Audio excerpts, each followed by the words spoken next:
उन्होंने जब दान दिया तो उनका कम हुआ कि बढ़ा? शास्त्रों में कहीं नहीं लिखा। शास्त्रों में लिखा है दान देने से यह विभूति बढ़ती चली जाती है, उसका यश बढ़ता चला जाता है। और जब उस दान का पुण्य उदय में आता है, अभी उदय में नहीं आया उतना, अभी तो उसका समझो अंश मात्र है। जैसे तीर्थंकर प्रकृति का उदय कब आता है? 13वें गुणस्थान में तीर्थंकर प्रकृति का उदय आता है। लेकिन जिन्होंने तीर्थंकर प्रकृति का बंद कर लिया है, अभी उदय में नहीं आई है, भीतर सत्ता में रह करके भी कितना प्रभाव डालती है। ऐसा प्रभाव डालती है कि 6 महीने पूर्व में ही अभी वह जीव यहाँ आया नहीं और रत्नों की और स्वर्ण वृष्टि हो जाती है। सारे देवगण नौकरी चाकरी में लग जाते हैं, सेवा में लग जाते हैं। 13वें गुणस्थान में उदय आएगा, लेकिन अभी से ही वह प्रभाव दिखाने लगता है। ऐसे ही जिनेंद्र भगवान के दर्शन भक्ति पूजा का प्रभाव अभी दिखता है। जब उदय में आता है तो कैसे आता है? जैसे 13वें गुणस्थान में तीर्थंकर बनते हैं तो फिर समूषण की महाविभूति अनंत चतुष्टय की प्राप्ति होती। ऐसे ही जब यह पुण्य उदय में आता है तो आपके लिए फिर कहीं कोई कॉलोनी में मकान बनाने की, खरीदने की आवश्यकता नहीं होती। यहाँ से वह जीव जाता है, स्वर्गों में बने बनाए महल मिलते हैं। वहाँ कोई दुकान व्यापार करने की देवों को देवियों को आवश्यकता नहीं होती। मन में जो इच्छा होती, जहाँ जाना है तो जाओ। उनके पास ऐसे रत्नमयी स्वर्णमयी विमान रहते हैं। उन विमानों में बैठ कर के उनकी यात्रा होती है। लेकिन ये विमान उन्हीं को मिलते हैं जो ऐसे जिनेंद्र भगवान के लिए समर्पित होकर के विमान आदि, जो यहाँ पर जिनेंद्र भगवान के लिए विमान आदि तैयार करा देते हैं, जो जिनेंद्र भगवान के लिए रथ आदि तैयार करा देते हैं, ऐसे लोगों की व्यवस्था होती चली जाती है, करने की आवश्यकता है। लेकिन अपने स्वार्थ के लिए तो दुनिया सब कुछ करती है। एक मकान आपके लिए चाहिए है, अच्छा बड़ा सब फ्लैट चाहिए, उसके लिए आप स्वयं अपनी व्यवस्था कर लेते कि नहीं कर लेते? आपको गाड़ी चाहिए तो आप अपनी गाड़ी की व्यवस्था कर लेते, अकेले की नहीं कर लेते? कर लेते, बहुत अच्छा है। लेकिन अगर जिनेंद्र भगवान के लिए कहें कि एक रथ चाहिए है तो उसके लिए चंदा करना पड़ता है, आपकी भावना बनाना पड़ती है, ये करना पड़ता है। थोड़े थोड़े संगीतकार से एक पहले भजन सुनाओ फिर हम खुश होंगे, आदि आदि। ये सब चीजें जो है ना, ये सब क्षत्रियों के काम नहीं होते हैं। ये सब बणिक वृत्ति कहलाती है। तौल तौल के देना, तौल तौल के लेना, आदि आदि। क्षत्रिय तो कहता है कि मेरे दिल खोल करके अगर है अपने पास तो सबसे पहला अधिकार तो 3 लोक के नाथ का है। ऐसी भावना जब आपके अंदर जाए, ऐसे लोग हैं भगवान के भक्त हैं, मैं अपना घर अभी नहीं बनाऊंगा जब तक भगवान का जिनालय नहीं बन जाए। मैं अपने लिए गाड़ी नहीं खरीदूंगा जब तक भगवान के लिए रथ तैयार ना हो जाए। मैं अपने लिए इस प्रकार की कोई व्यवस्था नहीं करूंगा, क्योंकि 3 लोक के नाथ हैं, मैं सम्यक दृष्टि हूं, उनका भक्त हूं, और मेरे होते हुए मैं बड़े बड़े महलों में रहूं और भगवान ऐसे ही सामान्य स्थान पर रहे, ये हो नहीं सकता। क्योंकि वह भगवान की भक्ति पूजा आराधना का फल जानता है। ऐसी वृत्ति हमारे अंदर कब आएगी? आ नहीं पाती। तो आचार्य भगवान कहते हैं कोई बात नहीं, सोने चांदी चढ़ाने की अगर आपकी नहीं है गुंजाइश तो भगवान के लिए कम से कम प्रतिदिन आओ और एक श्रीफल तो। कितने लोग हैं प्रतिदिन यहाँ पर श्रीफल चढ़ाते हैं भगवान के लिए? हाथ उठाएं, कोई नहीं। फिर आपका जीवन किस काम का? अपने लिए 100 रुपये यूं तनक में कुछ भी एक वस्तु लो, 100 रुपये 50। बच्चा भी कहता है मैं 100 का नहीं चाहिए, 5 को 5 कहता है वो, 500 चाहिए। बच्चों के लिए अपने लिए कितना करते हैं, लेकिन अपने अंदर बैठा हुआ जो आत्मा है उसके उत्थान के लिए कितने लोग करते हैं।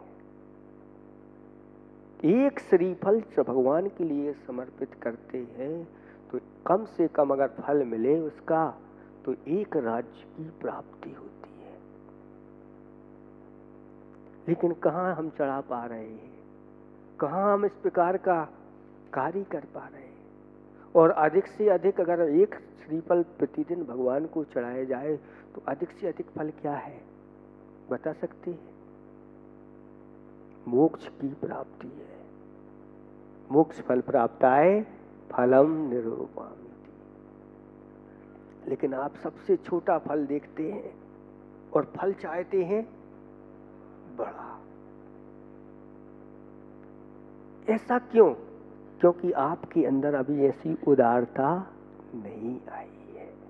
भगवान से प्रार्थना करो, भगवान मेरे अंदर कब वो उदारता आएगी जब आपके सामने हम आपके दर्शन श्रेष्ठ फल श्रीफल, इसका नाम श्रीफल क्यों रखा? इसको चढ़ाने से श्री यानी संपदा। संपदा कौन सी संपदा? तो 4 प्रकार की संपदा हुआ करती है। एक देवेंद्रों की संपदा होती है, एक नरेंद्रों की संपदा होती है, एक धर्मेंद्र की संपदा होती है और एक मोक्ष संपदा होती है। जिनेंद्र भगवान को प्रतिदिन श्रीफल चढ़ाने से ये 4 प्रकार की संपदाएं प्राप्त होती हैं। यानी भगवान तो बनते ही हैं और मोक्ष की प्राप्ति भी हो जाती है। ऐसी महिमा जब महाराज ने बताई दर्शन की, वहीं पर एक बच्ची बैठी हुई थी और वो बच्ची खड़ी हो गई और कहती है महाराज आज से हम नियम लेते हैं कि भगवान के दर्शन हम क्या चढ़ा करके, गज मोती चढ़ा करके करेंगे। अभी बताया था ना कि प्रत्येक गज में वह मोती नहीं होते कोई। तब वहीं पर उसके पिताजी बैठे हुए थे। महाराज ये नियम इसको नहीं दो, क्योंकि ये यहाँ पर है तो यहाँ तो इसके घर में गजमोती की कमी नहीं है। वो ऐसे सेठ थे कि जैसे आपके यहाँ गेहूं आदि के बोरे रखे रहते हैं, ऐसे गजमोती के बोरे रखे रहते थे। घर में जब कमी नहीं है तो यहाँ तो ये चढ़ा लेगी, लेकिन अगर दूसरे घर में जाना, इसका विवाह संबंध भी हो गया है और या जब दूसरे घर में जाएगी तो वहाँ क्या करेगी, कैसे करेगी? तो महाराज ने कहा इसने नियम लिया है, इसकी भावना हुई है तो चिंता नहीं करना, नहीं भी मिले तो भी देवगण आकर के इसकी सहायता कर देंगे, चिंता नहीं करना। कहते हैं जिसके जीवन में अहिंसा, सत्य, संयम आदि नियम आदि आ जाते हैं और जो इनमें दृढ़ संकल्पित रहता है, देव भी आकर के नतमस्तक हो जाता है। देव भी आकर के सारी व्यवस्थाएं, देवों के सिंहासन भी हिलने लग जाते हैं। एक नियम पालन तो करो दृढ़ता के साथ, बस इतना है लो मर जाऊं लेकिन ये नियम नहीं छोड़ूंगा। देखो कैसे बहुत ही जल्दी सारी सब सुख सुविधाएं आपको संसार से पार कराने वाली प्राप्त हो जाएंगी। और वह बच्ची कहती है कि महाराज अब और आपने ऐसा कहा तो मैं आज से ऐसा संकल्प करती हूँ कि जब तक गजमोती नहीं चढ़ाऊंगी मैं भोजन नहीं करूंगी। कितना दृढ़ संकल्प, कितनी अंदर से दृढ़ता। गजमोती चढ़ा करके ही मैं भोजन करूंगी, ऐसा संकल्प लेकर के गई और घर में चढ़ाती थी। जब दूसरे घर में वह गई तो वहां उसके लिए गजमोती कहीं दिखे नहीं। तब 3 दिन उसने भोजन नहीं किया और फिर वहां जिस घर में गई थी वहां पता लगाया, घर वालों से उनसे पूछा कि क्यों इसने इस प्रकार से भोजन नहीं कर रही है। तब बताया कि इसका गजमोती चढ़ाने का नियम है। तब जिस परिवार में वह गई थी उस वहाँ भी गजमोतियों की कोई कमी नहीं थी। और कहते हैं लो कितने चाहिए, जितने चाहिए चढ़ाओ। और वह गजमोती लेकर के गई, भगवान को चढ़ाया और चढ़ा करके फिर जा करके भोजन किया। ऐसे करते हुए आप लोगों ने वो कथा सुनी होगी, अब पूरी सुना नहीं रहे क्योंकि इतना समय नहीं है। एक बार फिर ऐसा ही अवसर आया, उसको अपने घर से निकलना पड़ा, लेकिन 7 दिन लगातार वह 7 दिन तक उसने भोजन नहीं किया। 7 उपवास हो गए, कोई चिंता नहीं उसको, गजमोती मिलेंगे तो चढ़ाएंगे। लेकिन 8वें दिन देवताओं ने आकर के कहा, नगर के बाहर उद्यान में जहां वह ठहरी थी वहीं पर जिनालय की रचना कर दी और गजमोती सामने रख दिए चढ़ाने के लिए। देवों ने आकर के व्यवस्था की, उसने गजमोती चढ़ाए और 2 गजमोती ऐसे दे करके वह देव लोग रख करके गए जो नर मादा मोती कहलाते हैं, तो दोनों साथ में रहते थे। एक मोती अगर किसी को दे के आओ, उसके बदले में ऐसा हुआ कि वह राजा को दे करके आता, राजा बदले में बहुत सारा धन उसको देता, लेकिन वो आती वापस रात्रि में अपने साथी के पास आ जाता है। ये कथा बहुत पठनीय है, चिंतनीय है, मननीय है। आप लोग देखिए, दर्शन की प्रतिज्ञा अपने आप में सामान्य नहीं मानी जाती, बहुत विशेष है। लेकिन तो जिन्हें भगवान के दर्शन, पूजन, अभिषेक, शांति धारा आदि आदि ये बहुत हमारे लिए पावरफुल चीजें हैं, इनसे बड़ी कोई पावर और नहीं। ये पावर ऐसी पावर है कि भीतर बैठे हुए पाप हैं वो कोई दूसरे ताप से आप निकाल नहीं पाओगे, लेकिन इन चीजों के माध्यम से निकलने लगते हैं और हमारी आत्मा पवित्र होती चली जाती है। इसलिए आप लोग अच्छी तरह से अब बड़क वृत्ति छोड़िए और क्षत्रिय वृत्ति धारण करिए। और छत्री जब देता है तो कैसे देता है? छप्पड़ फाड़। कहा है बनिया प्रसन्नम कोणी छदानम। बनिया अगर प्रसन्न हो जाए तो क्या देता है? कोणी छदानम, रुपया पैसा दे सकता है, भले वो करोड़ दे दे, इससे ज्यादा नहीं देगा। अरब का तो अभी सुना नहीं, करोड़ का सुनने में आया है। बनिया प्रसन्नम कोणी छदानम, राजा प्रसन्नम गजभूमि दानम। राजा जब प्रसन्न हो जाता है तो गज यानी बड़े बड़े गज, और एक नहीं हजारों लाखों की संख्या में होते थे। भूमि दानम का अर्थ होता है आधा राज्य तुम्हें दिया। और तो और ऐसे भी होते थे कि उन्होंने अगर स्वप्न में गुरु के लिए राज्य दे दिया। राजा हरिश्चंद्र का नाम सुना है आप लोगों ने? हैं?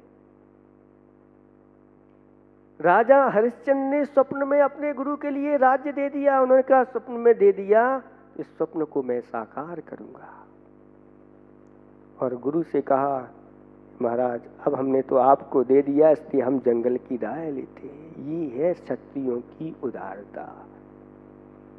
और यहाँ अगर भगवान के लिए बोल दिया, अब सोच विचार कर रहे हैं, 4 बार मांगेंगे, कहेंगे, उसके बाद आप देते हैं। कहाँ हैं आप? आप चाहते हैं कि हम राजा महाराजा बने, तो आप अपने अंदर भी ऐसी उदारता लाइए जो देव शास्त्र गुरु के लिए राजा जैसी उदारता दिखा देता है, अगले भाव में चक्रवर्ती जैसे वैभव को प्राप्त करता है। सबको नहीं मिलते ये चीजें, मिलते उन्हीं के लिए हैं जैसे अंदर की भावना होती है। ऐसे ही आप लोग उदारता के साथ ये सब कार्य करते चले जाओ। यहाँ शांतिनाथ जिनालय में किसी चीज की कोई कमी नहीं होना चाहिए। यहाँ जो भी भावना आए कि यहाँ पालकी चाहिए तो पालकी के लिए हम तैयार हैं, यहाँ ऊपर एक और मंजिल बनना है तो उसके लिए तैयार हैं, लगा दो, यही अपना है, यही अपने साथ में जाने वाला है, बाकी सब छूटने वाला है।